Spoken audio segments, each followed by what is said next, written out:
महाभियोग आएगा नहीं आएगा, आएगा तो कितना असर छोड़ पाएगा, ये सब चीज़ें हैं महत्वपूर्ण। लेकिन बड़ा प्रश्न ये कि सत्ता पक्ष कह रहा है कि विपक्ष ने लोकतंत्र की मर्यादा का हनन किया और विपक्ष कह रहा है सत्ता पक्ष ने लोकतंत्र की मर्यादा का हनन किया। अब खोजना यह है कि वास्तव में लोकतंत्र की मर्यादा का हनन किसने किया। मेहमानों साहब का परिचय करा दे। रत्नाकर सिंह हैं, भारतीय जनता पार्टी के प्रवक्ता, रत्नाकर जी का बहुत स्वागत है। धर्मेंद्र सिंह हैं, प्रवक्ता समाजवादी पार्टी, धर्मेंद्र जी का बहुत स्वागत है। गौरव जैन हैं, प्रवक्ता कांग्रेस, गौरव जी का बहुत स्वागत है। सुनील अर्कवंशी हैं, प्रवक्ता एसपी, सुनील जी का बहुत बहुत स्वागत। रत्नाकर सिंह जी, बड़ी अजब स्थिति है। अब ये लड़ाई चीफ इलेक्शन कमिश्नर के पैतृक आवास तक चली गई, जहां उनके माता पिता रहते हैं आगरा में। वो तो पुलिस पहुंच गई तो मामला संभल गया, नहीं तो पता नहीं क्या दृश्य बनता। और मैं देख रहा हूं कि ज्ञानेश कुमार की बेटी और उनके दामाद का सिजरा भी सोशल मीडिया पर चस्पा किया जा रहा है कि ये यहाँ कलेक्टर हैं, ये यहाँ कलेक्टर हैं, बताओ ये कैसे बने कलेक्टर। अब मुझे लग रहा है लड़ाई वोटर लिस्ट से हट के पर्सनलाइज्ड हो गई। एक और दूसरा विषय ये कि कांग्रेस कह रही है भारतीय जनता पार्टी ने लोकतंत्र को खत्म कर दिया, और मैं भाजपा को सुनता हूं तो वो कहते राहुल गांधी ने लोकतंत्र को खत्म कर दिया। पब्लिक क्या समझे? रत्नाकर सिंह।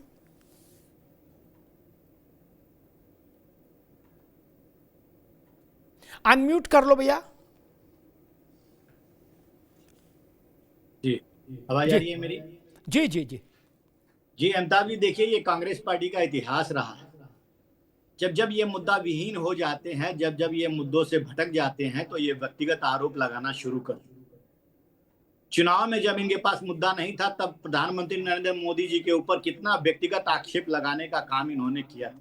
क्या क्या तक नहीं कह दिया था प्रधानमंत्री मोदी जी को, जबकि व्यक्तिगत लड़ाई नहीं होती है राजनीति में किसी की, और लड़ाई जो होती है वो वैचारिक लड़ाई होती है। और जनता जिस विचार को एक्सेप्ट करती है, मानती है, स्वीकृति देती है, उसको वो वोट देती है और उसको जिताती है सत्तासीन कर। लेकिन कांग्रेस ऐसा नहीं करती। कांग्रेस व्यक्तिगत लड़ाई पे आ जाती है। अब मैं पूछना चाहूंगा इनसे, ये वोटर लिस्ट में गड़बड़ी कह रहे हैं कि वोटर लिस्टों में गड़बड़ी है। अब मुझे ये बता दें कि ये महाभियोग का प्रस्ताव जो लेकर आना चाह रहे हैं, अगर वो महाभियोग प्रस्ताव लेकर आते हैं तो क्या ज्ञानेश कुमार जी को हटाने से उन सारे लिस्टों में जो भी आरोप लगा रहे हैं वो सारे शुद्ध हो जाएंगे, सारे वोटर शुद्ध हो जाएंगे? ऐसा होगा? देखिए किस तरह से ये एक व्यक्ति के खिलाफ इनकी लड़ाई हो गई है। इनकी सिस्टम के खिलाफ लड़ाई नहीं है, इनकी व्यक्ति के खिलाफ लड़ाई हो गई है। और ये वही कांग्रेस पार्टी है जो कभी भी संवैधानिक पदों पे बैठे हुए व्यक्ति, संवैधानिक संस्थाओं के ऊपर इन्होंने कभी विश्वास नहीं किया। और दोहरी नीति देखिए इनका।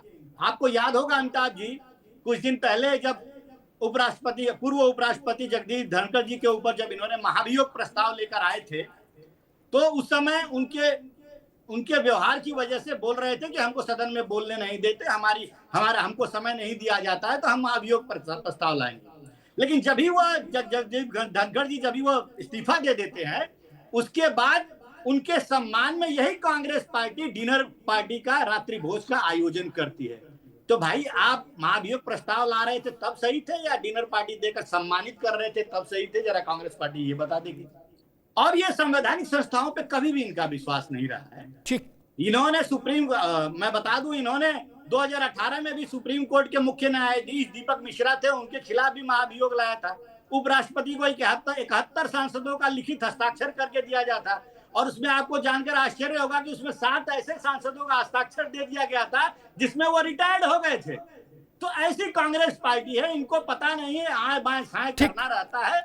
और ये मैं ये कहना चाहूंगा कि इसी क्रम में वो आज चुनाव आयोग पे भी महाभियोग लाने की कोशिश कर रहे हैं। अरे आपको जो चुनाव आयोग कह रहा है कि अगर चुनाव के सिलेक्शन में, प्रक्रिया में अगर कहीं कोई त्रुटि है, वो इंटेंसिव अगर रिवीजन करना चाहती है, वही तो कह रही है जो आप सोच रहे हैं। तो अगर वो करना चाह रही है तो एक तरफ आप उसको करने नहीं दे रहे हैं और दूसरी तरफ जो है मुख्य चुनाव आयुक्त के ऊपर महाभियोग प्रस्ताव लाना चाह रहे हैं। आखिर में आप ठीक है रत्नाकर जी, अभी रुकना होगा, ये अब आप रुकना होगा, अब दोबारा में धर्मेंद्र सिंह जी, समाजवादी पार्टी में आपके ही नामाराशी सांसद धर्मेंद्र यादव ने कहा कि भाजपा में बहुत बवाल है और उपराष्ट्रपति का जो हमारा कैंडिडेट है वो चुनाव जीतने जा रहा है। इस विकट किस्म के आत्मविश्वास के पीछे क्या है?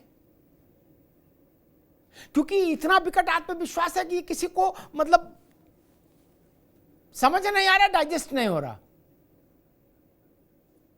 नमस्कार अमिताभ जी, हमारे पहले साथियों को भी और आपके दर्शकों को भी। देखिए अमिताभ जी, लोकतंत्र में चुनाव जीतने के लिए लड़े जाते हैं और जरूर बैठ करके तय हुई होगी कैसे जीतेंगे। अब ठीक है कि निर्वाचन होगा, निर्वाचन के बाद सफलता और असफलता लोकतंत्र में दोनों स्वीकार होता है, दोनों का अपना महत्व है। लेकिन पक्ष और विपक्ष जीते या हारे सबकी जिम्मेदारी होती है कि लोकतंत्र अक्षुण्ण बना रहे, जीवंत बना रहे और एक संदेश दुनिया में, हमारे साथ तमाम देश आजाद हुए लेकिन हिंदुस्तान एक मजबूत और सशक्त लोकतंत्र में जिस तरह से की स्थापना हिंदुस्तान में हुई और दुनिया को संदेश दिया, वो बचा रहना चाहिए। देखिए, हम लोग मूल उपराष्ट्रपति के चुनाव में चर्चा करेंगे ही, बिल्कुल तमाम दलों से बात हुई होगी। हमारे नेता आदरणीय अखिलेश यादव जी की, हमारे जो गठबंधन के साथी हैं, कांग्रेस पार्टी के राष्ट्रीय अध्यक्ष हैं राहुल गांधी जी हैं, सब लोग बैठ के तय किए होंगे, जरूर जीतने की कोई रणनीति बनी होगी, इसीलिए उन्होंने कहा। दूसरी जो सबसे महत्वपूर्ण जिस पर आप चर्चा कर रहे थे अमिताभ जी, SIR पर, निर्वाचन आयोग पर। देखिए, ऐसा है लोकतंत्र में आरोप प्रत्यारोप लगता है और आरोप प्रत्यारोप जब संवैधानिक संस्थाओं पर लगता है तो संवैधानिक संस्थाओं की जिम्मेदारी बढ़ जाती है कि वो उसकी अपनी विश्वसनीयता को बनाए रखने के लिए वो सामने आए और वो तथ्यों के साथ बिना छेड़छाड़ किए सच को सामने रखें। क्योंकि निर्वाचन आयोग किसी सरकार के लिए जवाबदेह नहीं है, निर्वाचन आयोग देश की जनता के प्रति, लोकतंत्र के प्रति जवाबदेह है। और निर्वाचन आयोग की उपयोगिता, उसकी महत्ता तभी तक है जब तक निष्पक्ष पारदर्शी निर्वाचन हो, निष्पक्ष पारदर्शी और शुद्ध निर्वाचक मतदाता सूची हो, दोनों चीजें। जिस तरह से आरोप लगे और उसके बाद मुख्य चुनाव आयुक्त महोदय आए प्रेस कॉन्फ्रेंस करने, तो बड़ी उम्मीद थी विपक्ष को कि तमाम हमारी शंकाएं और जो आरोप हैं उसका जवाब मिलेगा।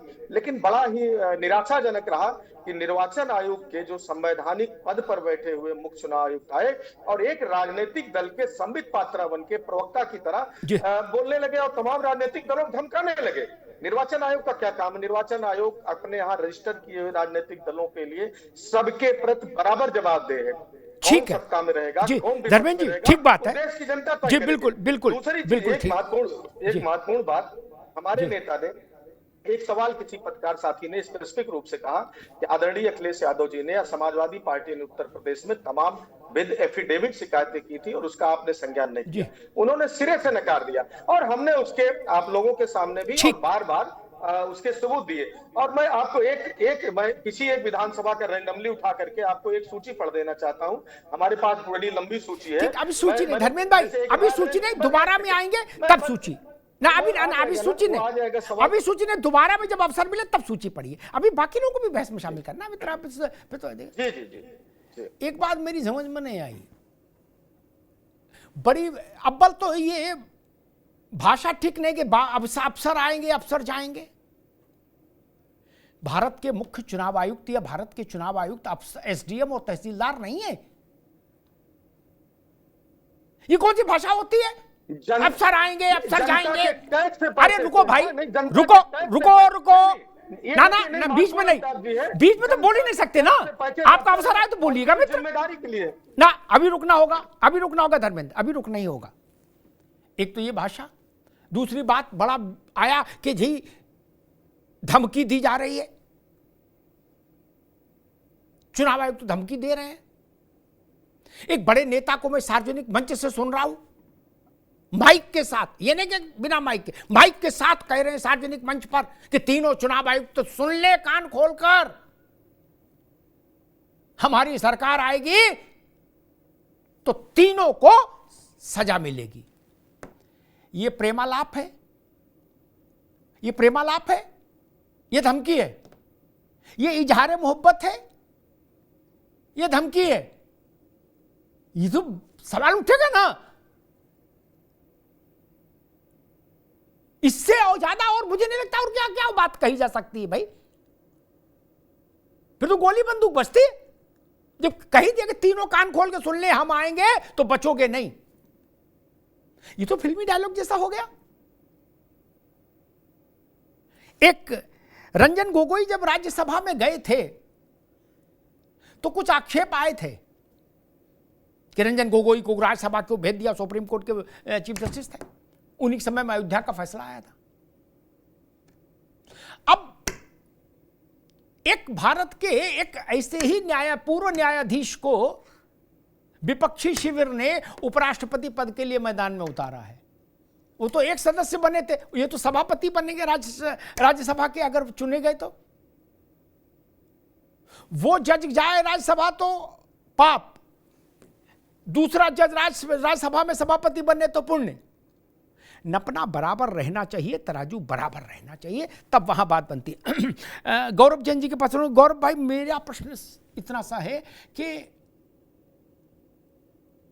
चुनाव आयुक्त के आगरा में स्थित घर में जो उनका पैतृक घर है, ठीक, उनके पिता का घर है, वो उनके माता पिता वहां रहते भी हैं, और वो तो संयोग था कि दिल्ली थे, ठीक है ना, बुजुर्ग लोग रहते हैं वहां धरना देने के लिए डंडा झंडा लेके 100-200 लोग क्यों कूच कर गए घेराव करने? वो तो पुलिस पहुंची तो चीजें फिर सेटल डाउन हुई, कुछ की गिरफ्तारियां हुई, मुकदमे दर्ज हुए, तब जाके वो लड़ाई चुनाव आयुक्त, भारत के चुनाव आयुक्त से है कि किसी के पैतृक घर से है? ये तो ठीक नहीं ना। समाजवादी पार्टी से किसी के राजनीतिक विरोध हो सकता है, लेकिन वो अखिलेश यादव के सफाई स्थित घर में तो नहीं चला जाएगा ना डंडा लेके। इतना तो मर्यादा रहनी चाहिए नहीं? या ये पर्सनल लड़ाई हो गई? गौरव जैन। 50 करोड़ की गर्लफ्रेंड वाला अगर आपने रिमार्क सुना होगा तो आपको पता होगा किस व्यक्ति ने बोला था और किस भाषा में बोला था और कितने निष्कृष्टतम भाव से बोला था।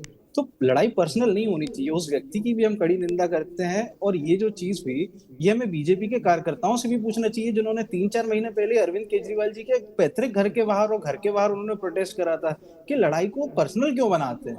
ये भी जो कर रहे हैं शायद उनसे देख कर ही करा होगा, उनसे सीख कर ही करा होगा। रही बात मुख्य न्यायाधीश जो मुख्य चुनाव आयोग की, आपने 2 चीजें बोली थी शुरुआत में कि चुनाव आयोग को हटा कैसे सकते हैं। तो 324(5) होता है संविधान का भारत का, जिसके तहत इम्पीचमेंट आ सकते हैं। बोला हटा कैसे सकते हैं, हमको मालूम है कैसे हटा सकते हैं, हमने ये बोले नहीं, हम हटा कैसे सकते हैं? आपके पास नंबर नहीं है, ये मैं फिर के दोहरा दूं। हटा तो सकते हैं, लेकिन आपको नंबर नहीं है। पता होगा आपको इलेक्शन के पहले इलेक्शन का रिजल्ट कैसे पता चल गया? आप भी चुनाव आयोग से मिले हुए हैं क्या? इलेक्शन होगा, वोटिंग होगी, उसके बाद पता चलेगा ना आपको कि क्या नंबर है, किसके पास है। अच्छा है। अभी राजीव प्रताप रूडी और संजीव बालियान के चुनाव में भी आपने देख लिया ना नंबर कहाँ थे, कैसे थे, अमित शाह जी कहाँ थे और बाकी लोग कहाँ थे। तो नंबर क्या है वो चुनाव के बाद ही पता चलेगा। जो चुनाव के पहले नंबर पता चल रहा है उसके अगेंस्ट में तो प्रोटेस्ट है पूरा। जो आप बात आपने कह दी कि आपको पहले ही रिजल्ट पता है, तो हम उस रिजल्ट के खिलाफ है कि जब तक चुनाव ना हो, लोगों को अपने मताधिकार का प्रयोग ना कर सके, उससे पहले उनका जो संवैधानिक अधिकार है उसका हनन नहीं होना चाहिए। और इसी के खिलाफ पूरी लड़ाई है। जो आपके चुनाव आयोग जी हैं, हमें बहुत अच्छा लगता है, कल हमने पूरे 2 घंटे उनकी प्रेस कॉन्फ्रेंस हुई। अगर वो आके हमारे जो एलिगेशंस थे, हमारे जो दिक्कतें थी, जो डाउट थे, उनका जवाब देते। अब वो आए बैठे वहां पर करने लगे शेरो शायरी। तो शेरो शायरी करने के लिए हम टैक्स का पैसा थोड़ा ना भरते हैं कि उनको वो हमारे लिए नौकरी करें, वहां बैठ के चुनाव में शेरो शायरी करें। आप आते हमारे सवालों का जवाब देते तो हम मानते भी। अब वो इनकी बातों में इतना द्वंद है, कभी बोलते हैं कि 45 दिन तक जो आपका वीडियो, जो सीसीटीवी फुटेज है उसका बयान पढ़िए क्या कह रहे हैं। वो बोलते हैं कि माताओं बहनों का जो है उससे सम्मान चला जाएगा। अगर ये बात है तो काहे के लिए भारत सरकार सीसीटीवी फुटेज लगा रही है पूरे भारत भर में कि इससे ये होगा, उससे वो होगा? मतलब मैं नहीं जानता कि वो क्या देखते हैं सीसीटीवी फुटेज में, लेकिन as a Indian I am ashamed कि ऐसी भाषा है मुख्य चुनाव आयोग की कि वहां पर करेंगे तो वो हो जाएगा। और आपको याद होगा चंडीगढ़ का प्रकरण, वहां सीसीटीवी से ही पता चला था कि किसने धांधली करी और कैसे धांधली करी। तो सुप्रीम कोर्ट ने उसके बाद ही वहां पर जो चुनाव का रिजल्ट था उसे पलटा था। तो ये चीजें जो है चुनाव आयोग अगर इन चीजों को कंसर्न करते।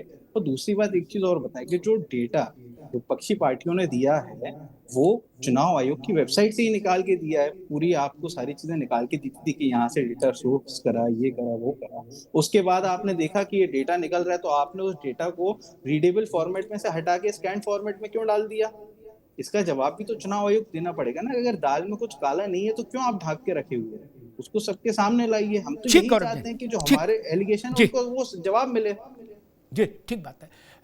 सुनील रघुवंशी के पास चलो, दो तीन बातें जो कांग्रेस ने कही उस पर मैं टिप्पणी जरूर करूंगा। अरविंद केजरीवाल दिल्ली के चीफ मिनिस्टर थे, ये आम आदमी पार्टी के कन्वीनर के नाते उनको जो सरकारी आवास अलॉट हो उस पर धरना देने का अधिकार है। प्रधानमंत्री कार्यालय आवास पर भी धरने के लिए लोग नोटिस देते हैं और पुलिस की व्यवस्था की जाती है। उनको न धरने, एक सामान्य दूरी तक फोटो खिंचवाने का अवसर दिया जाता है। नारे लगाओ, फोटो खिंचवाओ, सम्मानपूर्वक जाओ, कोई दिक्कत नहीं। भारत के मुख्य चुनाव आयुक्त जहां सरकारी मकान में रहते हैं दिल्ली में, जहां उनको सीसी के नाते कोठी अलॉट हुई हो, वहां जाके धरना दीजिए। जहां तक पुलिस जाने दे वहां तक जाइए। आप उनके बाप के घर जाएंगे और फिर गोल गोल जलेबी में बनाएंगे। भारत का नागरिक गजब कर रहे हो भाई। आयोग एक तरफ आर्टिकल, आप उनके बाप के घर जाएंगे? नहीं, अभी नहीं, अभी नहीं गौरव, अभी नहीं, अभी जब अवसर आए तब, जब अवसर आए दोबारा में तब। आप कोई किसी के पिता के घर तो नहीं जाएगा ना। और अगर ये परंपरा डालेंगे तो बहुतों के लिए मुश्किल हो जाएगी। फिर क्या करिएगा? ये परंपरा डालना चाहते हैं लोकतंत्र में। दूसरी बात कांग्रेस ने कही, बड़ा बुद्धि लगा के एक तर्क लाए कि आप वक्त से पहले चुनाव का परिणाम बता रहे हो, यही तो लड़ाई है। 2024 के लोकसभा चुनाव में राहुल गांधी, प्रियंका गांधी और मल्लिकार्जुन खड़गे समेत कांग्रेस के 85 नेताओं के वक्तव्य हैं कि हम जीत रहे हैं, हम जीत रहे हैं, हो गया फैसला। रिजल्ट आया तो टाइम फिक्स हो गया। वो क्या था? मैंने तो सिर्फ उपराष्ट्रपति के चुनाव की या महाभियोग की, जिसमें गिनती बहुत बहुत सरल है, ये 100 करोड़ लोगों का मतदाता समूह नहीं है, ये 800 लोगों का भी मतदाता समूह नहीं है उपराष्ट्रपति में। मैंने उस पर टिप्पणी की तो भाई नाराज हो गया, बोले हाँ आप ऐसी बात बता रहे हो? हम 100 करोड़ के मतदाता सूची पर भविष्यवाणी करेंगे माइक से, मंच से गला साफ करके कि कांग्रेस आ रही है, फैसला हो गया। कहां हो गया था फैसला? किसने बताया था फैसला?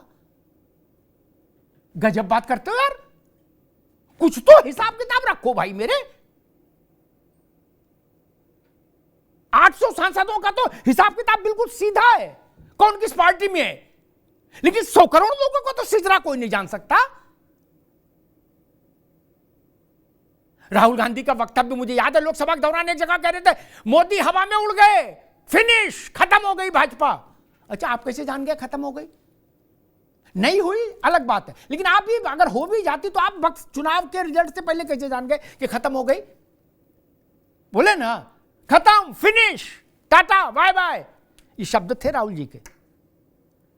आपके पास जादू मंत्र था, प्रेत सिद्धि थी, जिन्न सिद्धि थी, क्या था? इसलिए इन सब चीज तब मैंने कहा तराजू एक रखिए तो अच्छा रहता है। सुनील रघुवंशी जी, मेरी समझ में एक बात नहीं आ रही। मैं आज एक आरोप सुन रहा था, राहुल जी ने कहा कि चुनाव आयोग नरेंद्र मोदी और अमित शाह के साथ मिलके काम कर रहा है। अभी उनकी सरकारें, मैं मान सकता हूं आरोप लगाने का अवसर है, लेकिन नरेंद्र मोदी जब पहली बार इस देश के प्रधानमंत्री बने 2014 में, तो जो चुनाव हुआ था उस वक्त कांग्रेस की सरकार थी, तो कांग्रेस के साथ चुनाव आयोग मिलकर काम कर रहा था और मोदी जी प्रधानमंत्री बन गए। जी देखिए अमिताभ जी, ये बात तो समझने और सबसे ज्यादा सीटें भाजपा को तभी मिली जब कांग्रेस की सरकार के दौरान चुनाव हुआ 2014 में।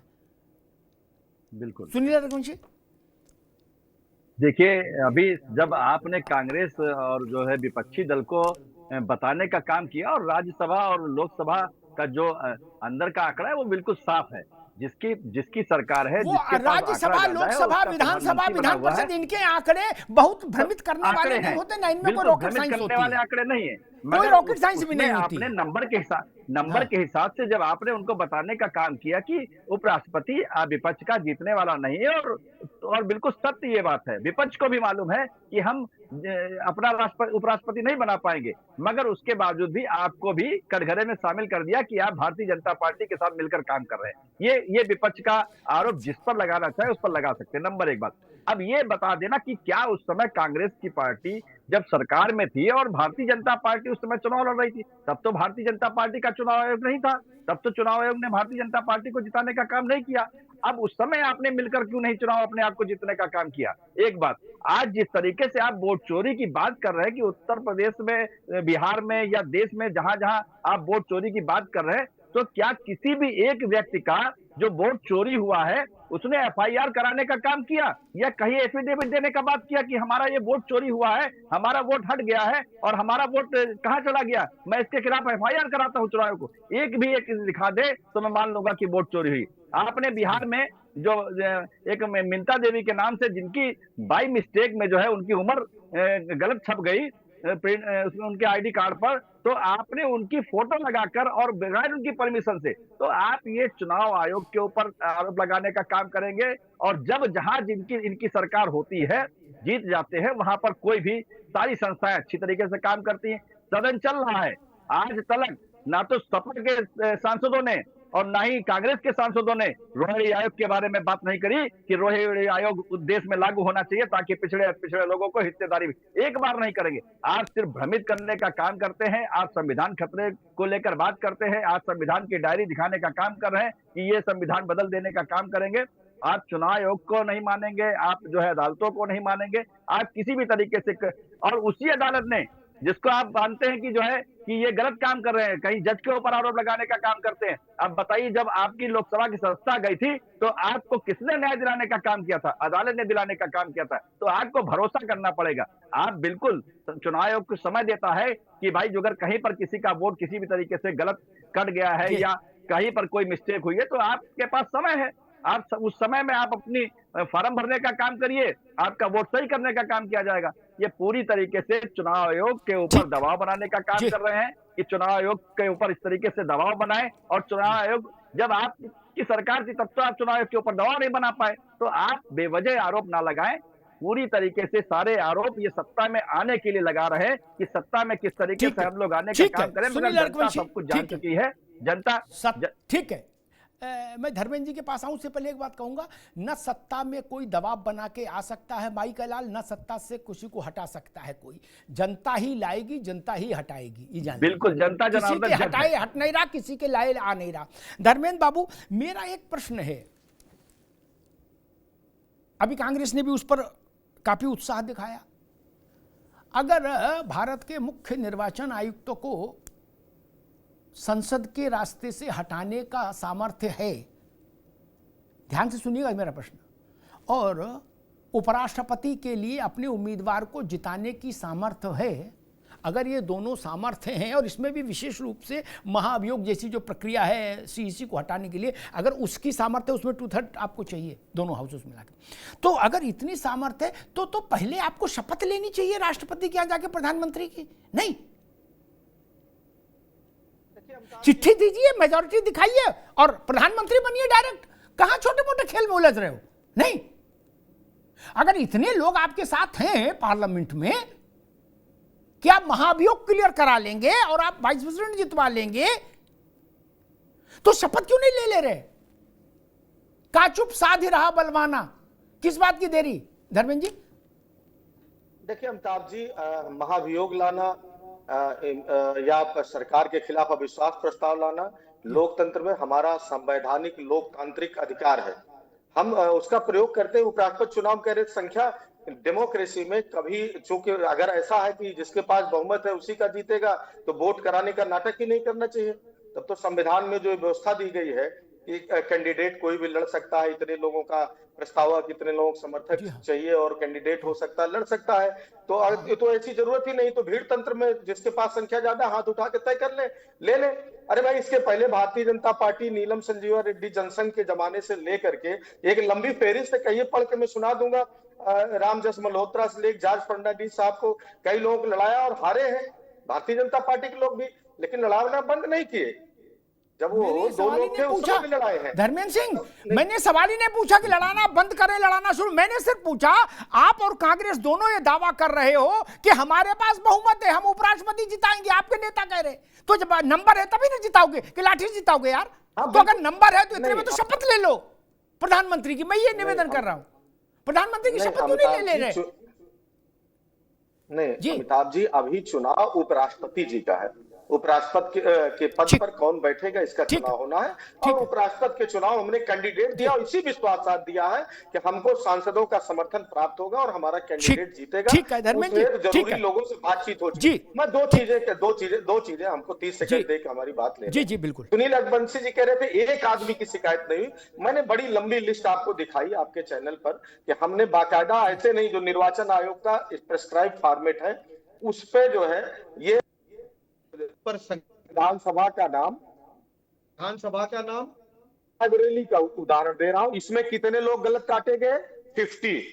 उस पे लिस्ट किसकी है? ये वोटर जो इनकी आयोग की वेबसाइट पे जो वोटर लिस्ट होती है वो वोटर लिस्ट हो गई। प्रत्येक मतदाता की एफिडेविट है और जो इन्होंने डिलीट किया है वो डिलीटेड लिख करके ये जो जारी की गई है ये सूची, इसके साथ दिया। कितने दिया? 18,000 लोगों को।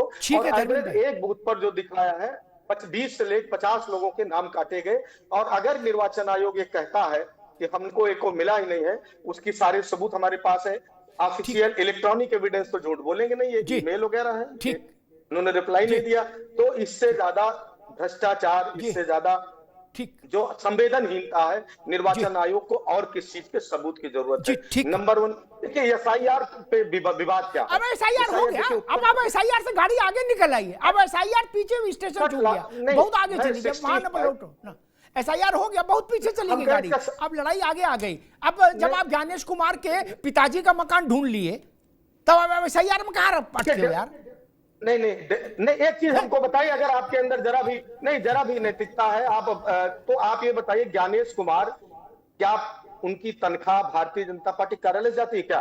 देश के टैक्स पेयर के पैसे पर निर्वाचन आयोग के लोग बैठे हैं, देश के प्रति जवाबदेही है, तो उनको सभी राजनीतिक दलों के विरोधी के रूप में प्रेस कॉन्फ्रेंस रुकना होगा धर्मेंद्र जी, अब रुकना होगा, अब इनकी आवाज रोकिए, अब रुकना होगा। मैं नैतिकता बता दूं, इन्होंने सवाल उठाया, धर्मेंद्र जी सुन लो, हमेशा के लिए सारे भ्रम दूर हो जाएंगे। गोपाला स्वामी भारत के मुख्य चुनाव आयुक्त थे, बाद में गूगल पे चेक कर लेना, ठीक, भारत के मुख्य चुनाव आयुक्त थे। उन्होंने इन राइटिंग शिकायत की नवीन चावला की, ये चुनाव आयुक्त थे, कि ये आदमी विश्वसनीय सूचनाएं, गोपनीय सूचनाएं एक राजनीतिक परिवार को पहुंचा रहा है। कांग्रेस की सरकार थी, सरकार ने कहा नहीं, ये हमारा बच्चा है, ये दूध पिएगा, इसे खेलेगा। ये तो इतिहास में है ना, इसको कोई काट देगा क्या? हमसे पूछ रहे थे आप में नैतिकता हो तो बताइए, वो उनके पिताजी की तनख्वाह उनके खेत बेच के जा रही थी, वो आलू बेच के तनख्वाह ले रहे थे, वहां टैक्स पेयर की तनख्वाह नहीं थी, टैक्स पेयर के पैसे से तनख्वाह नहीं थी। अरे टैक्स पेयर के पैसे से तो ना एमपी को भी तनख्वाह मिलती है, एमपी तनख्वाह कहां से पाता? वो भी वहीं से पाता है, विधायक को भी वहीं से तनख्वाह मिलती है मेरे भाई। मैंने तो उदाहरण नाम लेके कह दिया ना, गोपाला स्वामी चीफ इलेक्शन कमिश्नर थे, नवीन चावला के विरुद्ध इन राइटिंग शिकायत की, विश्वास भंग का आरोप लगाया और सरकार ने उस आदमी को बना के रखा। कौन थे नवीन चावला? मैं बताऊं कौन थे? चेहरे खराब हो जाएंगे मित्र। नवीन चावला कौन थे और किसके लिए उन्होंने सूचनाएं दी? क्या लिखा था गोपाला स्वामी ने? गजब बात है। सेशन चुनाव नहीं लड़े थे, मुख्य चुनाव आयुक्त के पद से हटने के 2 साल के भीतर आडवाणी के खिलाफ चुनाव मैदान में उतरे थे कांग्रेस उम्मीदवार के तौर पर। एमएस गिल मुख्य चुनाव आयुक्त से हटे तो मंत्री बनाए गए। हाँ बता रहे हो, जरा भी नैतिकता हो तो ऐसा हो जाए। बड़ी कठिन है डगर पनघट की धर्मेंद्र बाबू। रत्नाकर सिंह, विपक्ष के पास ज्ञानेश कुमार को हटाने का बहुमत है, उपराष्ट्रपति जिताने का बहुमत है, तो जितना लोकसभा राज्यसभा का गणित मैं समझता हूं उसके मुताबिक वहां तो खांचे बिल्कुल साफ खींचे होते हैं, नंबर सीधे टैली होता है। फिर तो आपकी सरकार भी चली जानी चाहिए रत्नाकर सिंह। सरकार भी तभी तक जब तक बहुमत है, और विपक्ष दावा कर रहा है कि हमारे पास तो दोनों के लिए बहुमत आ गया। तो क्या आपकी विदाई का समय आ गया रत्नाकर सिंह?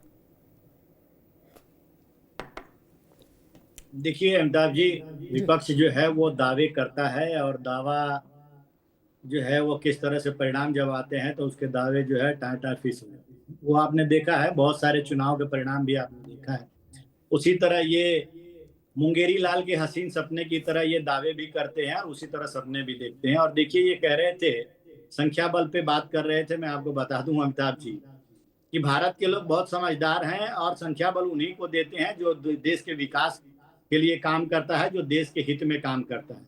गलती से यूक्रेन में वहां के नागरिकों ने एक कॉमेडियन को संख्या बल दे दिया, और देखिए वहां पे क्या परिणाम चल रहा है, यूक्रेन में किस तरह से युद्ध विभीषिका में जल रहा है यूक्रेन।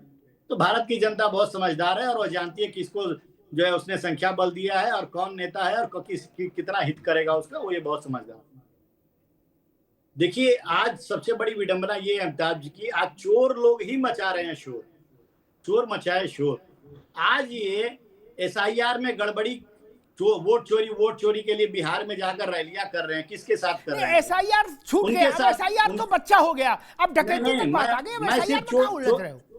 नहीं, SIR पे बिल्कुल नहीं उलझना है। मैं सिर्फ ये कहना चाहता हूं कि जो पार्टी, जिस पार्टी के मुखिया जिसको सजा याफ्ता थे, जो चारा चोर में सजा याफ्ता थे, उनके साथ ये वहां पे ये इल्जाम लगा रहे भारतीय जनता पार्टी और NDA के ऊपर कि ये लोग चोरी किए हैं। अब जो स्वयं चोर है, चारा चोर का हो गया तो वो वोट चोर का नहीं कहेंगे रत्नाकर जी? नहीं, ये तो चारा चोर तो मिलाएंगे। नहीं, मैं चारा चोरी इस आधार पे कह रहा हूं कि माननीय कोर्ट ने उनको चारा चोर सत्यापित कर दिया, सजा भी दिया, उनको सजा याफ्ता भी हो गई। और हमें वोट चोर का इल्जाम लगाना उसी तरह है ना। अभी राहुल गांधी ने देखा ना आपने, 2000 वर्ग किलोमीटर वाला चाइना पे सुप्रीम कोर्ट ने किस तरह से लताड़ा उनको। तो इनका वही है, ये प्रामाणिकता इनके पास नहीं है, सिर्फ आरोप लगाना। और देखिए, मैं अमिताभ जी बहुत गंभीर बात कहना चाहता हूं, ये वोट चोरी का जो इल्जाम लगा रहे हैं उसके ऊपर, कि देखिए जिस लोकतंत्र को ये अपनी जागीर समझते थे, उस लोकतंत्र को बचाने के लिए ये आज सड़कों पे उतर के आ रहे हैं। और वोट चोरी का तो उनका बहुत लंबा इतिहास रहा है, पारिवारिक इतिहास रहा है। अब बताइए, इलाहाबाद उच्च न्यायालय ने इंदिरा गांधी की सांसद की सदस्यता क्यों खत्म कर दी भाई? इसलिए खत्म कर दी ना क्योंकि इन्होंने चुनाव में गड़बड़ियां की थी और सरकारी तंत्रों का दुरुपयोग किया था। तभी तो जस्टिस सिन्हा ने इनको 6 साल के लिए चुनाव लड़ने से मना कर दिया और राजनारायण जी सांसद बने। तो ये इनका इतिहास रहा है। और दूसरा सबसे बड़ा इतिहास रहा है, मैं आपको और एक महापुरुष का नाम ले लेना चाहता हूं, डॉक्टर अंबेडकर का। जब 1952 में डॉक्टर अंबेडकर ने चुनाव लड़ा था तो 14,000 वोट से कांग्रेस पार्टी ने उनको हरवाया और 74,332 वोटों को रद्द कराया। तो इतिहास बता रहा है कि वोट चोरी का काम किस पार्टी ने किया है और कब किया है और किस तरह से किया है। तो ये तो इनका इतिहास रहा है। रत्नाकर भाई रुकना होगा, मैं कांग्रेस के पास जाऊंगा। और उस चुनाव के विरुद्ध डॉक्टर भीमराव अंबेडकर यानी बाबा साहेब चुनाव आयोग आए थे और मेरी समझ ऐसा कहती, मैं गूगल तो नहीं लेकिन मेरी समझ ऐसा कहती, वो शायद भारत की पहली चुनाव याचिका थी जो चुनाव आयोग के पास आई। 18 पन्नों की खुद लिखी थी डॉक्टर अंबेडकर ने वो याचिका, कि कैसे उनके चुनाव में भ्रष्टाचार हुआ, कैसे 74,000 से ज्यादा वोट खारिज करके उनको हरवाया गया 14,000 समथिंग से। वो बड़ी अद्भुत याचिका है जो बाबा साहब ने अपने हाथ से लिखी है और चुनाव आयोग को दाखिल की थी। खैर, गौरव जैन जी, मैं एक इंटरव्यू देख रहा था सुप्रिया श्रीनेत्र जी का, उसमें उनसे पूछा गया कि भाई हम सारी बात मान लेते हैं, लेकिन फिर भी अगर सारी चीज पुख्ता है तो एफिडेविट दे देना चाहिए राहुल गांधी को। ये सवाल 2-3 बार हुआ, तो फिर उन्होंने एक बार निर्णायक तौर पर कहा, उन्होंने पूछा क्यों नहीं दिया, हम समझना चाहते हैं। तो सुप्रिया जी ने कहा कि आपको स्मरण होगा कि एक बार राहुल जी की सदस्यता लेने की कोशिश की गई थी अदालत के जरिए एक मुकदमे में, इसलिए हम एफिडेविट नहीं देंगे। क्या ऐसा भय है कि सदस्यता का खतरा हो जाएगा एफिडेविट देने से? क्योंकि सुप्रिया श्रीनेत ने इस बात का उदाहरण दिया कि एक बार राहुल गांधी को पार्लियामेंट से बाहर करने की कोशिश हो चुकी है, इसलिए एफिडेविट नहीं देंगे। जी देखिए, रिप्रेजेंटेशन ऑफ पीपल्स एक्ट में राहुल जी ने महादेवपुरा की कॉन्स्टिट्यूएंसी में वोटर लिस्ट में इलेक्टोरल फ्रॉड की बात करी थी। वहां से जो कांग्रेस के प्रत्याशी थे उन्होंने अपना एफिडेविट देके चुनाव आयोग को बोला कि लो जांच कर लो, जो चुनाव लड़ा होगा वहां से वही तो देगा। रही बात एफिडेविट की, तो जो चुनाव आयोग बोल रहा है वो एफिडेविट दे दे, सुप्रीम कोर्ट में बोल दें कि जो हमने लिस्ट डाली है वो एकदम सही है, उसमें कोई भी गलती नहीं है। IJKLMNOP जो है वो नाम है व्यक्ति का, 140 साल की बुढ़िया रहती है जहाँ हिंदुस्तान में, तो ये चुनाव आयोग बोलते हैं। हम भी अपना एफिडेविट देंगे, चुनाव आयोग भी अपना एफिडेविट देंगे, जो जिसकी बात सही होगी वो सही आ जाएगी सबके सामने। क्यों सुप्रीम कोर्ट से फटकार खा रहा है बार बार चुनाव आयोग? अभी वो बोलता था कि हमारे पास जो रिले नंबर वाले जो है डेटा जो डिलीट करे वो हमारे पास हम नहीं बता सकते। चुनाव आयोग ने फटकार मारी, सारा पूरा डेटा एक साथ आ गया। तो चुनाव आयोग बना रहे, चुनाव आयोग बनेगा तो फिर यही चीजें होंगी। और अपनी बात जो है चुनाव आयोग को सीधे सीधे सबके सामने रखने चाहिए, दोहरे तर्क नहीं करने चाहिए। आपका डेटा है, आपकी वेबसाइट से लिया है, उसको आप सर्चेबल बनाइए कि ज्यादा से ज्यादा। देखिए सबके हित में क्या है, चाहे भाजपा हो चाहे कांग्रेस हो, सबके हित में है कि एक ऐसी सूची हो जिसमें जो पूरा डेटा हो वो सही हो। कोई भी एक बाहर का व्यक्ति ना आए, कोई भी एक ऐसा व्यक्ति ना हो जो चौकीदार के होने के बाद भारत की सीमा में आ जाए और यहाँ वोटर बन जाए, क्योंकि अगर ऐसा होगा तो चौकीदार ही चोर कहलाएगा, और हम नहीं चाहते कि चौकीदार को हम चोर कहें फिर से। इसलिए हम चाहते हैं कि जो सूची है वो सही तरीके से सबके सामने आए, सब उसे पढ़ें, सभी लोग जांच करें, भाजपा वाले भी जांच करें, हमारे साथ बैठ के जांच करें कि ये LMNOP वाला नंबर आदमी जो है वो कौन है। और वही चीज हम लोग उनके सामने रखी कि आप बता दीजिए, उस पर सत्यापित करके दे दीजिए कि ये जो सूची हमने डाली थी वो 100% सही है, और हम अपना एफिडेविट दे देंगे कि हाँ जो हमने आपका नाम लेके दिया है वो 100% सही है। कहाँ कोई मना कर रहा है, लेकिन शुरुआत तो इलेक्शन कमीशन को करनी चाहिए। सूची तो इलेक्शन कमीशन बनाता है, कांग्रेस पार्टी तो बनाता नहीं है, तो उनको शुरुआत करें, हम दे देंगे। ठीक है रत्नाकर भाई, अभी समय मैं सुनील अर्कवंशी के पास चलूँ, लेकिन मेरा प्रश्न दूसरा था।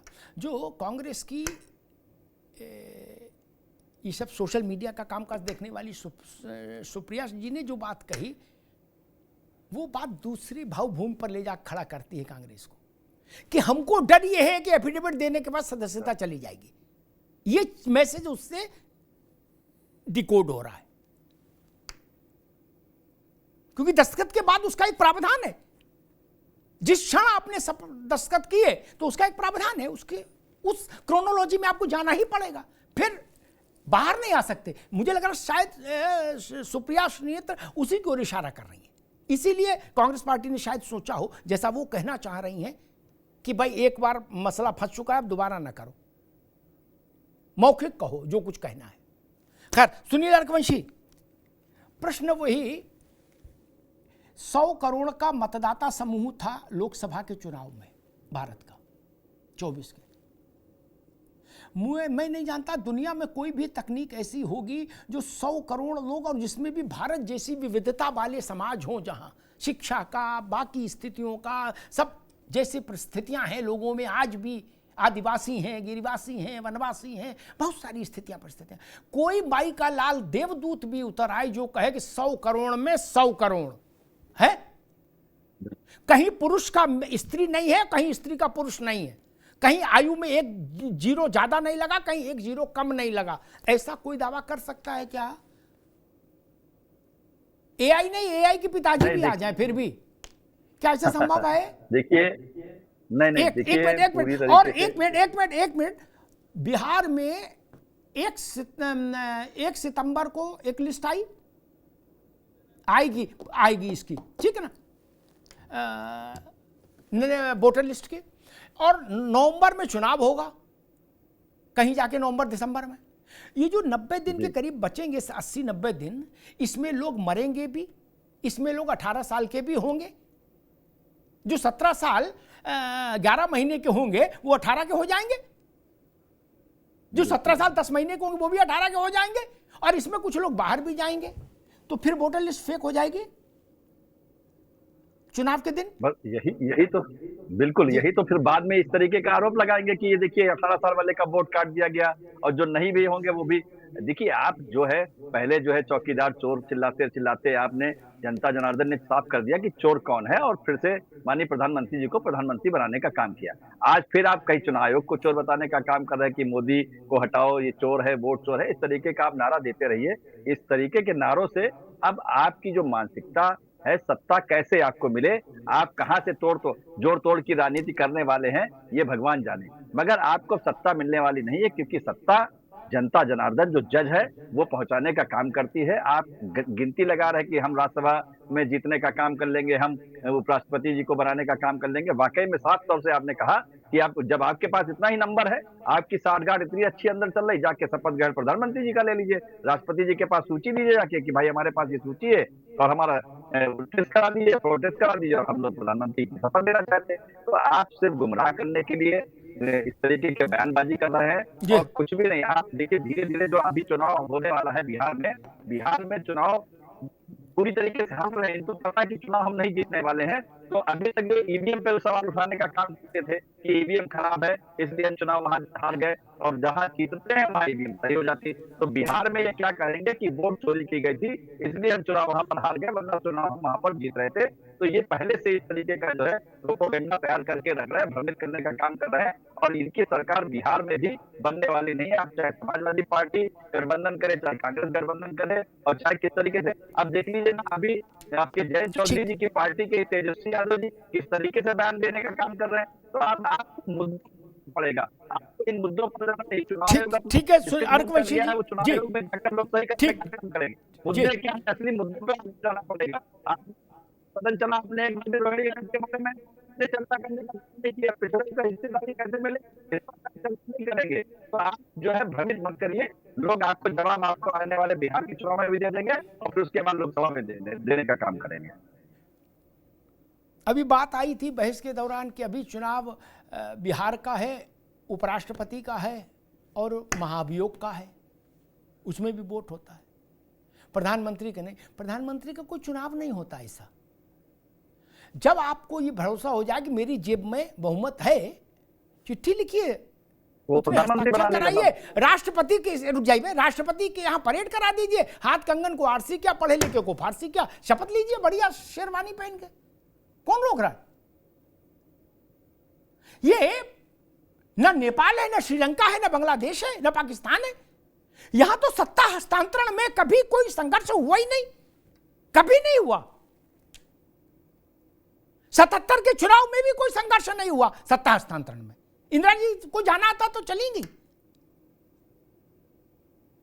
फिर काहे को इतनी प्रतीक्षा क्यों? अगर शक्ति और सामर्थ्य है, लोकतंत्र तो संख्या का खेल है ना, 49 से क्या बनता, तो शपथ लीजिए। बिहार चुनाव से पहले प्रधानमंत्री की शपथ लीजिए। कहां पत्तियों में जूझ रहे हो, जड़ देखो। कहां राष्ट्रपति, उपराष्ट्रपति, चुनाव आयुक्त, फलान ठिकान छोड़ो, डायरेक्ट प्रधानमंत्री। भारत में एक नया इतिहास बन जाएगा। बोले हाँ भाई ये देखो क्रांति हुई, विनय चुनाव खेल हो गया। अगर ऐसा हो सकता है तो करिए, कोई प्रतिबंध थोड़ी ना है और ना कुछ गलत है। अगर लोकसभा आपके पक्ष में खड़ी है बहुमत के साथ, तो आपका प्रधानमंत्री होना चाहिए। लेकिन खड़ी है ये तो तय हो, आपके मन में खड़ी है, उससे काम नहीं चलेगा। सदन के पटल पर बहुमत दिखना चाहिए, सदन के पटल पर बहुमत दिखना चाहिए। और एक बात जो मुझे समझ में आती है,